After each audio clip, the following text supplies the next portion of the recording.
मित्रों, मैं एनडीए की इस विशेष प्रेस वार्ता में मैं आप सबका स्वागत करता हूं। आज की हमारी जो प्रेस वार्ता है ये अभी हाल ही में संसद के शीतकालीन सत्र में आदरणीय प्रधानमंत्री जी ने विकसित भारत की संकल्पना को आगे बढ़ाने के लिए देश की आधारभूत इकाई ग्रामीण क्षेत्र में अस्थायी इंफ्रास्ट्रक्चर और रोजगार सृजन के लिए जो महत्वपूर्ण कदम उठाए हैं वह एक नए अधिनियम के रूप में, जिसमें विकसित भारत गारंटी फॉर रोजगार एवं आजीविका मिशन ग्रामीण एक्ट 2025 इस बात को लेकर के एक महत्वपूर्ण अधिनियम पारित हुआ है जो भारत के ग्रामीण विकास की दिशा से एक मील का पत्थर साबित होने जा रहा है। मित्रों, ये प्रेस वार्ता करने की आवश्यकता इसलिए पड़ी है क्योंकि जिन लोगों ने देश के अंदर लंबे समय तक देश के संसाधनों पर डकैती डाली, देश के एक गरीब को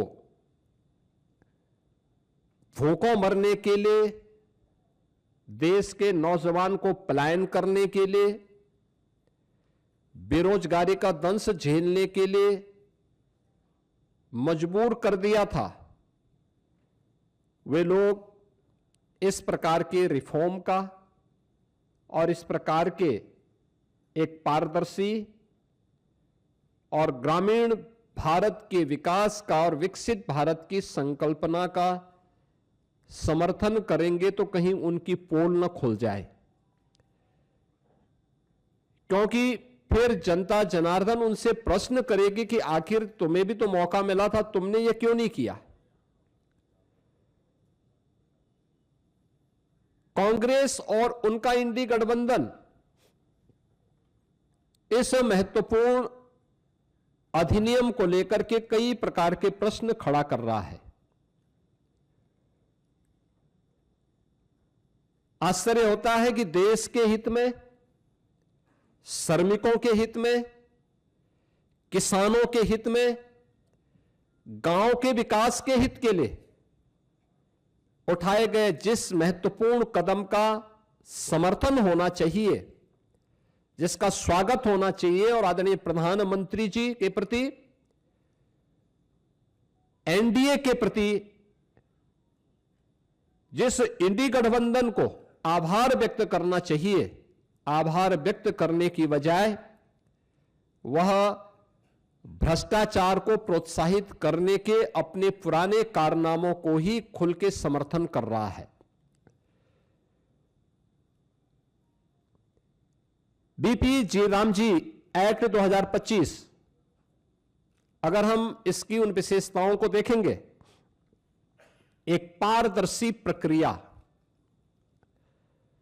रोजगार सृजन की अधिक गारंटी और ग्रामीण क्षेत्र में अस्थायी परिसंपत्तियों के निर्माण के लिए यानी ग्रामीण इंफ्रास्ट्रक्चर में वृद्धि करने के लिए एक महत्वपूर्ण अधिनियम पारित हुआ है और यह विकसित भारत की आधारशिला बनेगी। विकसित भारत का लक्ष्य तभी साकार हो सकता है जब राज्य विकसित होंगे। राज्य विकसित तब होंगे जब हमारी आधारभूत इकाई गांव है ये विकसित होंगे। ग्रामीण अर्थव्यवस्था को जब हम सशक्त बनाएंगे, किसान हमारा आत्मनिर्भर होगा, श्रमिक को सामाजिक सुरक्षा और उसको सम्मान सुनिश्चित होगा, तब विकसित भारत की संकल्पना आगे बढ़ेगी। और उसी विकसित भारत की संकल्पना को आगे बढ़ाने के लिए उठाया गया एक महत्वपूर्ण क्रांतिकारी कदम है। मैं इसका स्वागत करता हूं और आदरणीय प्रधानमंत्री जी के प्रति उत्तर प्रदेश वासियों की ओर से हृदय से आभार भी व्यक्त करता हूं। मित्रों, यह नया कानून बनना इसलिए आवश्यक था क्योंकि जिस मनरेगा की चर्चा कांग्रेस और उसके सहयोगी दल आज ढोल पीट करके कर रहे हैं, हमें उनकी उन विफलताओं की भी चर्चा करनी चाहिए और उसके बारे में भी सोचना चाहिए। खासतौर पर अधूरी और अस्थायी परिसंपत्तियां जिनका कोई दीर्घकालीन लाभ नहीं,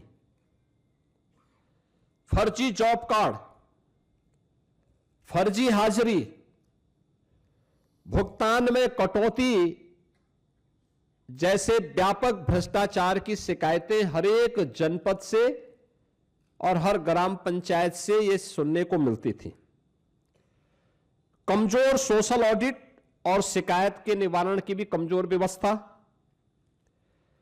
प्रशासनिक क्षमता की बाधाएं, मजदूरी में देरी जैसी समस्याएं इसमें लगातार चलती गई। खेती के मौसम के समय किसानों को मजदूर की संकट देखने को मिलते थे और एक श्रमिक जो ईमानदारी से काम कर रहा है, जब उसको काम की आवश्यकता है तब काम की गारंटी नहीं मिल पाती थी, और अगर उसने काम भी किया है तो उसको समय पे भुगतान नहीं होता था। रोजगार सृजन का विकास और अस्थायी परिसंपत्तियों के निर्माण का एक अस्थायी मैकेनिज्म इस योजना से बनाने में पूरी तरह विफल रही हैं, और इसलिए अब नए संशोधन में रोजगार की गारंटी 100 दिन से बढ़ाकर के 125 दिन किया गया है। साप्ताहिक वेतन यानी साप्ताहिक भुगतान होगा। ऐसा नहीं कि महीनों और वर्षों लग रहे हैं, अब हर सप्ताह लेबर ने काम किया तो साप्ताहिक उसे भुगतान होगा, और देरी होगी तो इसका मुआवजा भी देना होगा, यानी उसके लिए अतिरिक्त तो उसको ब्याज देना होगा। समय पर काम नहीं मिलने पर बेरोजगारी भत्ता अब कानूनी अधिकार हो गया है। यानी अगर कोई व्यक्ति कहता साहब मुझे काम चाहिए और काम नहीं दे रही है ग्राम पंचायत, तो उसके बदले में उसको भत्ता की गारंटी होगी।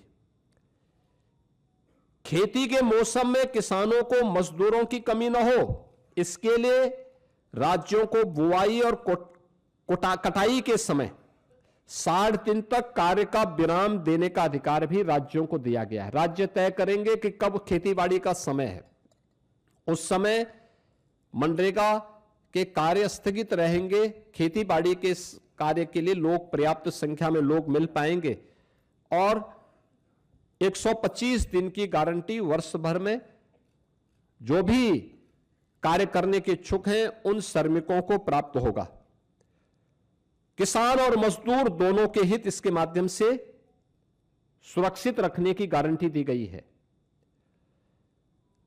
खोदने और भरने वाली कामों पर विराम होने से स्वाभाविक रूप से जिनके हित प्रभावित हो रहे हैं वो चिल्ला रहे हैं, क्योंकि गड्ढा खोदते थे फिर उसको पाटते थे। ये प्रक्रिया अब उनके हित प्रभावित हो रहे हैं तो स्वाभाविक रूप से उनका चिल्लाहट होना स्वाभाविक रहे। अब इसमें 4 श्रेणियां दी गई हैं जिसका निर्धारण ग्राम पंचायत स्वयं तय करेगी। एक, मनरेगा का उपयोग जो पहले होता था वह कोई अस्थायी परिसंपत्ति आप नहीं बना सकते थे, लेकिन अब विकसित भारत जी राम जी के माध्यम से हम अस्थाई संपत्ति का निर्माण कर सकते हैं और उसके लिए 4 प्रकार के प्रायोरिटीज तय की गई, प्राथमिकताएं जो तय की गई, श्रेणियां।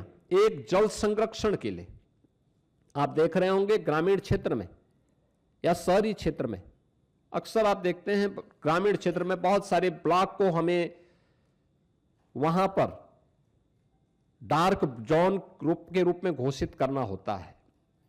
पानी की मात्रा बहुत नीचे जा चुकी होती है, कोई वहां पे अस्थायी व्यवस्था नहीं बन पाती है। आप इस योजना के माध्यम से जो मनरेगा में व्यवस्था नहीं थी, विकसित भारत जी राम जी के माध्यम से गारंटी दी गई है कि वह इसके माध्यम से जल संरक्षण की अस्थायी व्यवस्था क्रिएट कर सकते हैं, यानी रेन वाटर हार्वेस्टिंग की व्यवस्था, चेक डैम की व्यवस्था और उससे जुड़ी हुई अन्य सुविधाओं को वहां पे गांव में वो क्रिएट कर सकता है। ग्रामीण बुनियादी इंफ्रास्ट्रक्चर के माध्यम से वह इन चीजों को वहां पे विकसित कर सकता है, सड़क, नाली, इन सब का विकास कर सकता है। आजीविका संबंधी इंफ्रास्ट्रक्चर को भी इसके माध्यम से क्रिएट कर सकता है, खेल का मैदान बना सकता है, ओपन जिम का निर्माण कर सकता है। गांव के पास पैसा है, गांव के पास लैंड है, गांव की मार्केट मंडी बना सकता है। गांव में सड़कों पे जहां तहां जो मंडी बनी हुई है उसको हटाकर उसको व्यवस्थित रूप से दुकानें बनवा करके एक अच्छे खाली जगह पर उसको अस्थायी रूप से सड़क से हटा करके एक सिस्टम के साथ जोड़ सकता है, जिससे सुरक्षा की गारंटी उस दुकानदार के पास भी हो जाएगी और साथ साथ गांव के पास एक इनकम का माध्यम भी हो जाएगा। इस प्रकार की उसको भी किया जा सकता है। और प्रतिकूल मौसम घटनाओं से निपटने और आपदा तैयारी हेतु भी विशेष कार्य किए जा सकते हैं, यानी बाढ़ प्रबंधन के लिए गांव से जुड़े हुए छोटे छोटे कार्य हैं, उसके लिए शासन पे उनको निर्भर रहना पड़ता है। अब इसके लिए निर्भरता की आवश्यकता नहीं, ये सारी चीजें वहां पर उपलब्ध। आप इस विकसित भारत जी राम जी की इस स्कीम के माध्यम से इस अधिनियम आपको ये गारंटी दे रहा है। टेक्नोलॉजी को कानूनी अधिकार के रूप में अब शामिल इसके माध्यम से किया गया है। बायोमेट्रिक उपस्थिति, geo tagging, satellite imaginary, real time mobile app monitoring और EI से निगरानी और सीधे डिजिटल भुगतान, यानी अब हाजिरी भरने की औपचारिकताएं नहीं होंगी। अब जो भी होगा बायोमेट्रिक उपस्थिति के माध्यम से होगी, जियो टैगिंग के माध्यम से होगी, सैटेलाइट इमेजनरी के माध्यम से अस्थायी परिसंपत्ति का निर्माण हुआ है कि नहीं हुआ है, real time mobile app monitoring भी होगी, EI टूल का भी इस्तेमाल वहां पे हो सकता है और सीधे डिजिटल भुगतान DBT के माध्यम से हम श्रमिक के खाते में सीधे पैसा भेजेंगे, ये इसके माध्यम से होगा। फर्जी नामों पर पैसा उठाने का खेल अब हमेशा के लिए बंद। आपने देखा होगा इससे पहले समाजवादी पार्टी के समय में सोनभद्र में मनरेगा का भयंकर घोटाला हुआ था, CBI की इंक्वायरी उस समय उसकी चल रही है। यह भी उनके समय में लगातार होता रहा है। 6 माह में अनिवार्य सोशल ऑडिट, डिजिटल और समयबद्ध बहुस्तरीय शिकायत निवारण, जिला लोकपाल की व्यवस्था और केक के मानकों के अनुरूप ऑडिट की व्यवस्था भी इसके माध्यम से रहेगी। दूसरा, वित्तीय अनुशासन के साथ साथ यह संघीय संतुलन को बनाए रखने में भी एक बेहतर योगदान ये नया अधिनियम हमें देने जा रहा है, जिसमें केंद्र राज्य की साझेदारी 60-40 की हो गई। स्पष्ट वार्षिक बजट, लेकिन काम मांग आधारित ही रहेगा, यानी काम जो मांगेगा गांव में मांगेगा उसके अनुरूप ही वहां पे उसको कार्य भी दिया जाएगा। राज्यों को अधिक वित्तीय भागीदारी से में स्वामित्व, निगरानी और उसकी गुणवत्ता सुधार, ये राज्यों को इसका पूरा वो दिया गया है कि राज्य इसके लिए करेंगे। और मेरा मानना है कि कुल आवंटन में वृद्धि करके राज्यों को इस मनरेगा की तुलना में अगर इस नई स्कीम के माध्यम से आप देखेंगे तो विकसित भारत जी राम जी के माध्यम से 17,000 करोड़ रुपए अधिक धनराशि इसके माध्यम से प्राप्त हो सकती है। इसमें राज्यों को, यानी इससे पहले होता क्या था मनरेगा में, जिन राज्यों में श्रमिक कम है, जिन राज्यों में गरीबी कम है, उन राज्यों में पैसा ज्यादा जाता था क्योंकि फर्जी भुगतान होता था। लेकिन अब जिन राज्यों में लेबर क्लास ज्यादा है, जिन राज्यों में उन लोगों को, श्रमिकों को रोजगार की गारंटी मिलनी चाहिए, उन राज्यों को इसके माध्यम से ज्यादा कार्य मिलेगा, श्रमिकों का अधिकार बढ़ेगा, भुगतान उनका सुरक्षित होगा, किसान को समय पर भी श्रम उपलब्ध होने लगेगा। अब रोजगार केवल राहत का माध्यम नहीं, अभी तो यह विकास और आत्मनिर्भरता का भी आधार बनेगा। यानी आपने देखा होगा, इससे पहले मनरेगा में क्या करते थे, सब रोजगार सृजन करना, एक बार गड्ढा खोदो फिर उसको पाट डालो। अब ये नहीं, अब कोई भी रोजगार होगा तो अस्थायी संपत्ति के निर्माण को लेकर के होगा, अस्थायी संपत्ति उसके माध्यम से बननी है। और विकसित भारत 2047 के विजन के अनुरूप ग्रामीण भारत अब राष्ट्र निर्माण पर और अधिक सक्रिय भूमिका का निर्वहन इसके माध्यम से कर पाएगा। मित्रों, विकसित भारत जी राम जी की इस अधिनियम को पारित करने के लिए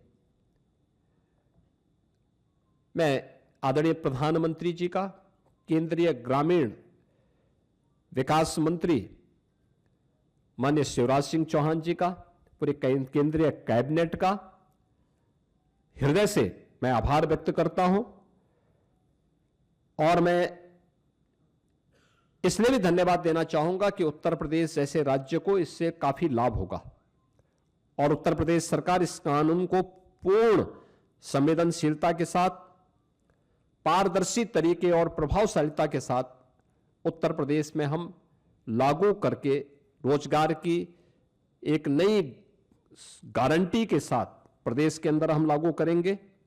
हमारा स्पष्ट लक्ष्य है, हर पात्र को समय पर काम, हर गांव में टिकाऊ परिसंपत्तियां और हर श्रमिक के जीवन में सम्मान, सुरक्षा और खुशहाली हर हाल में प्राप्त होनी चाहिए। और आदरणीय प्रधानमंत्री जी के इस विजन के अनुरूप हम उत्तर प्रदेश के अंदर इसे प्रभावी ढंग से लागू करेंगे। और मैं फिर इस बात को कह सकता हूं कि विकसित भारत जिनकी संकल्पना में नहीं है, श्रमिकों का हित और किसानों का हित जिनके एजेंडे में कभी नहीं रहा है, ग्रामीण भारत का विकास हो और हर नागरिक को सम्मानजनक जीवन जीने का अधिकार मिले, ये जिनके एजेंडे में कभी नहीं रहा है, वे लोग तमाम प्रकार की भ्रम की स्थिति पैदा करना चाहते हैं और वही लोग इसका दुष्प्रचार भी कर रहे हैं। विकसित भारत जी राम जी का यह अधिनियम भारत के श्रमिकों के लिए, भारत के किसानों के लिए, भारत के ग्रामीण भारत के विकास के लिए एक मील का पत्थर साबित होगा। और उत्तर प्रदेश सरकार इस अधिनियम का समर्थन करती है और इसको पूरी प्रभावी तरीके से लागू करने के लिए अपनी प्रतिबद्धता को दोहराती है। धन्यवाद जी।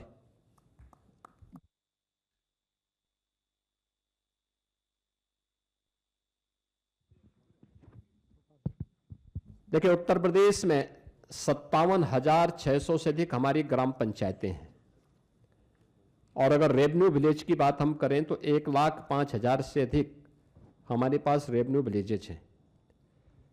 उत्तर प्रदेश के अंदर आज भी हमारी लगभग 67 से 70% आबादी ग्रामीण क्षेत्र में निवास करती है। उत्तर प्रदेश भारत का फूड बास्केट भी है, तो स्वाभाविक रूप से अन्नदाता किसान और श्रमिकों का बेहतर समन्वय यूपी के अंदर है। खेती के समय श्रम बल, खेती के कार्यों को संपादित करने और देश का पेट भरने के लिए अन्न उत्पन्न करेगा। जब खेतीबाड़ी का समय नहीं, उस समय 125 दिन की गारंटी उसको वहां पर कार्य करने के लिए, यानी महीने में 25 दिन, 5 महीने तक लगातार उन लोगों को यह कार्य प्राप्त हो सकता है और इसको लेकर के हम कार्य करेंगे।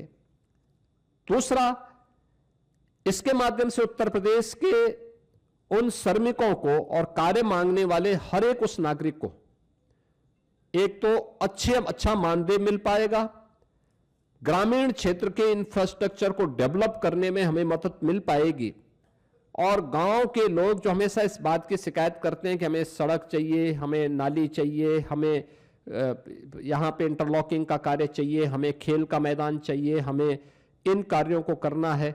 अब ये सभी कार्य इस नई अधिनियम के अंतर्गत विकसित भारत जी राम जी के माध्यम से गांव के अंदर इस अस्थायी परिसंपत्ति का निर्माण किया जा सकता है। आपदा नियंत्रण को भी इसके माध्यम से दूर करने के लिए जो भी अस्थायी इंफ्रास्ट्रक्चर वहां डेवलप होना है, या गांव की इनकम को और गांव को आत्मनिर्भर बनाने के लिए भी जो अस्थायी वहां पे इंफ्रास्ट्रक्चर देने हैं, जैसे मैंने कहा मंडी का निर्माण हो सकता है, मॉल बन सकता है। बहुत सारे ग्राम पंचायतें ऐसी हैं जो बड़ी बड़ी ग्राम पंचायतें हैं, अच्छी आबादी है, 10-10 हजार की आबादी है, उनका अपना छोटा सा मार्केट है, लोग अपनी आवश्यकताओं की पूर्ति के लिए वहां आते हैं, उनके पास परिसंपत्तियां हैं। इस पैसे का उपयोग करते हुए हम वहां पे मॉल बना सकते हैं जिसमें नए रोजगार के सृजन भी हो सकते हैं, ग्राम पंचायत उसके माध्यम से आगे बढ़ेगी। तो उत्तर प्रदेश इस दिशा में बहुत अच्छी प्रगति करेगा और उत्तर प्रदेश इसका सर्वाधिक लाभ लेने वाले राज्यों में होगा।